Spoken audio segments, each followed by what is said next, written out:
Olá, meus amigos, de volta com os nossos estudos do livro Sinal Verde, nosso estudo virtual, que acontece sexta-feira, às 19 horas. E a gente vai fazer aqui uma leitura inicial, né, que é do livro Migalha, de Francisco Cândido Xavier e Emmanuel. E ela é uma prece de paz, Senhor Jesus. Prece de paz. Senhor Jesus, em teu amor infinito, concede-nos a tua paz. Ensina-nos a viver e a servir em paz. Conserva-nos os corações no caminho da paz.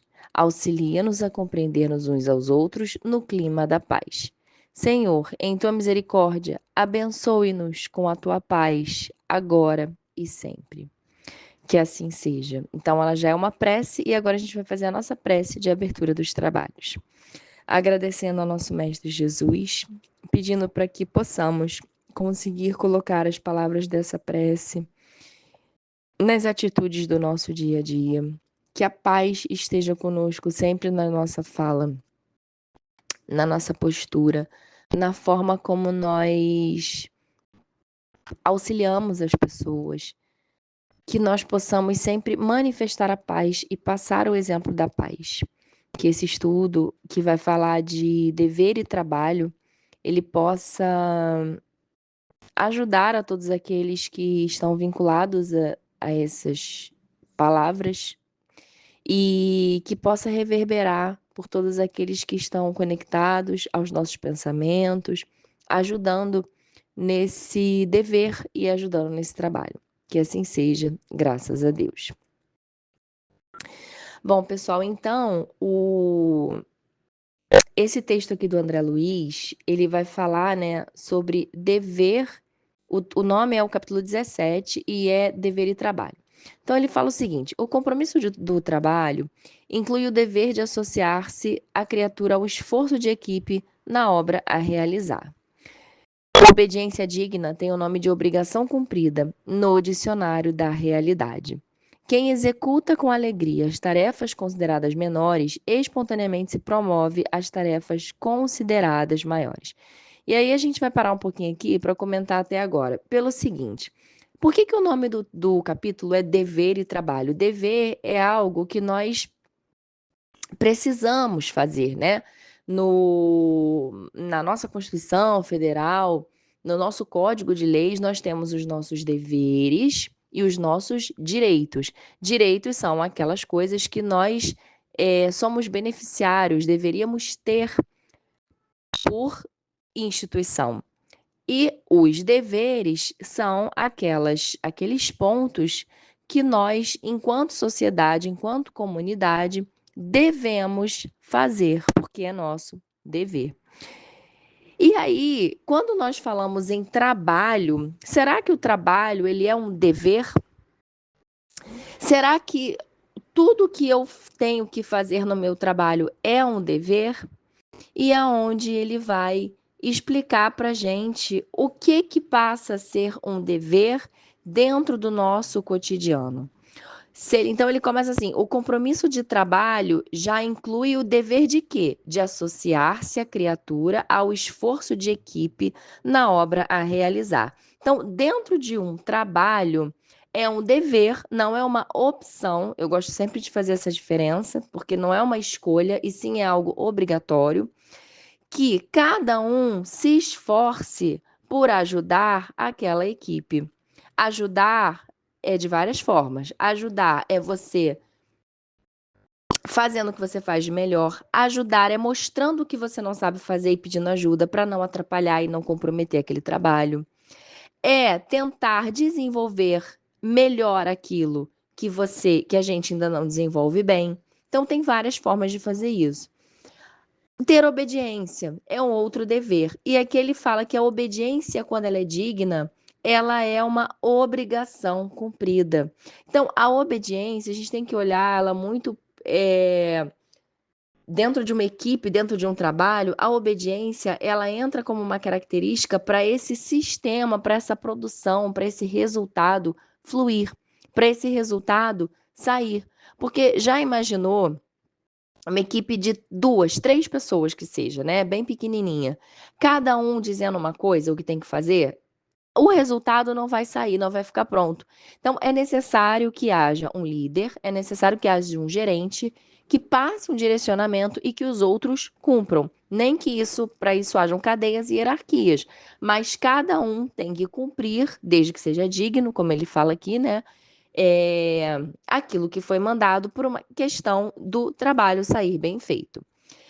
E depois ele fala uma coisa interessante, que é sobre a capacidade que algumas pessoas têm de aceitar as tarefas menores e mais simples, porque naturalmente o trabalho maior vai chegar para elas. Não sei se vocês conhecem alguém assim, que quando chega num lugar já quer fazer o maior. O próprio André Luiz, né? Um exemplo clássico que a gente tem do nosso lar.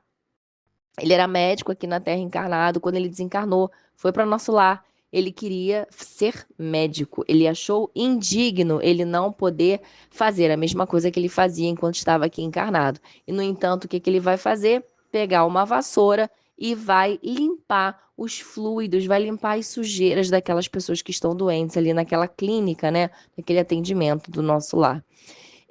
Então ele fala dessa humildade que, na verdade, quem já chega querendo pegar o maior, dificilmente vai conseguir pegar esse maior, porque, em especial, se for um lugar novo que a gente está chegando, você precisa pegar o jeito daquele lugar. E a melhor forma é você começar por tarefas menores, até naturalmente ser alçado às maiores.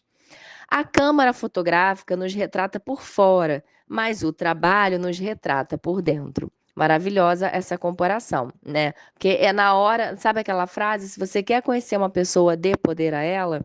E isso pode se aplicar para várias coisas. Se você quer conhecer uma pessoa, dê trabalho a ela. Porque aí ela vai mostrar mesmo se ela é capaz, o quanto ela é capaz, o quão rápida ela é capaz, o quão rápida ela é, melhor dizendo, né? Quem escarnece da obra que lhe honorifica a existência, desprestigia a si mesmo. Servir além do próprio dever não é bajular, e sim entesourar apoio, experiência, simpatia e cooperação. E aí, todos esses textos, né, não só espíritas, mas qualquer texto que a gente leia, nós temos que fazer uma interpretação e temos que ter bom senso. É claro que em algum momento vai existir esse exagero que é uma bajulação. Como ele falou da câmera, acabou de falar, né? Vai existir aquela pessoa que vai mostrar que sabe, que vai mostrar que faz, mas que na verdade ela não faz de verdade. Ela só está bajulando. Na hora que der o trabalho mesmo, ela vai dar um jeito de empurrar para outra pessoa e não vai fazer. Quando esse exagero não, quando eu faço além do meu trabalho, mas eu faço genuinamente, faço dignamente, isso não é um problema. E sim, eu estou querendo ajudar mais. Eu já fiz a minha tarefa, mas eu ainda posso fazer mais.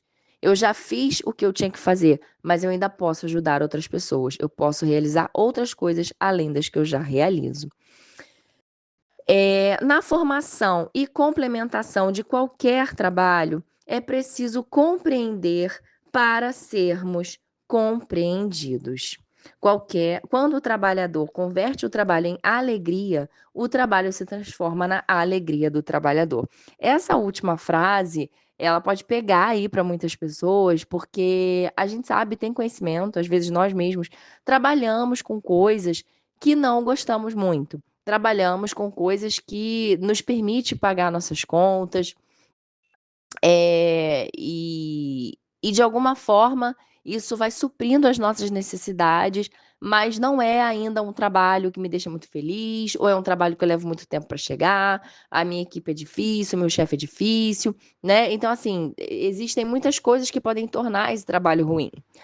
Mas o convite que fica do André Luiz é justamente o de fazer o esforço dentro desse entendimento do dever e do trabalho, é justamente um convite a fazer um esforço para você se alegrar e assim o seu trabalho ficar alegre. Quando você se alegra com o trabalho, e aí é você ressignificar esse trabalho, é entender que, na verdade, por mais que ele tenha algumas coisas que sejam indesejáveis, algumas coisas que levem a uma chateação, ele traz outros benefícios, como pagar as contas, proporcionar o bem-estar. Então, o que nós precisamos fazer, não só diante do trabalho, mas das várias coisas na nossa vida que nos deixam chateados, ou que nós não gostamos, ou que não sabemos lidar, é ressignificar, é ter a resiliência, é entender que aquilo às vezes não serve para a minha alegria, mas serve para outras coisas indiretas que também, se eu não tivesse, eu ia ficar triste, ou chateada, ou desapontada, ou frustrado, ou necessitado de uma outra forma, tá? Então, é muito interessante esse texto quando ele fala de dever e trabalho, porque ele está fazendo, na verdade, uma associação, né? E trazendo também coisas que o que seria o meu dever, qual é o meu dever diante desse assunto que é o trabalho. E ele finaliza com isso, dizendo que é um dever eu me tornar alegre. Ele não fala isso, mas não fala isso diretamente, explicitamente, mas é a mensagem que fica, que é um dever. Quando a gente entende que o trabalho é um dever de evolução, é um dever para a nossa evolução, nós nós conseguimos transferir essa alegria. Nós conseguimos pensar, nossa, eu estou me tornando uma pessoa melhor. As pessoas difíceis do meu trabalho, as dificuldades que aparecem no meu trabalho, são para me tornar uma pessoa melhor. E com isso eu posso me tornar alegre. Então, com isso, nós vamos finalizando mais esse estudo de hoje e vamos fazendo a nossa prece de encerramento. Agradecendo ao nosso Mestre Jesus, agradecendo a Alta de Souza, a Espiritualidade Amiga, agradecendo a todos que estiveram aqui, que estão vinculados a esse estudo, que estão ouvindo essa leitura, e que todos possam, se não fazem já, né, a partir de agora, mudar a sua postura em relação ao trabalho, que não é só aquele trabalho remunerado, mas qualquer trabalho que nós possamos exercer, que nós possamos ter essa consciência do quão ele é importante para a nossa vida e para a nossa evolução. Que assim seja, graças a Deus.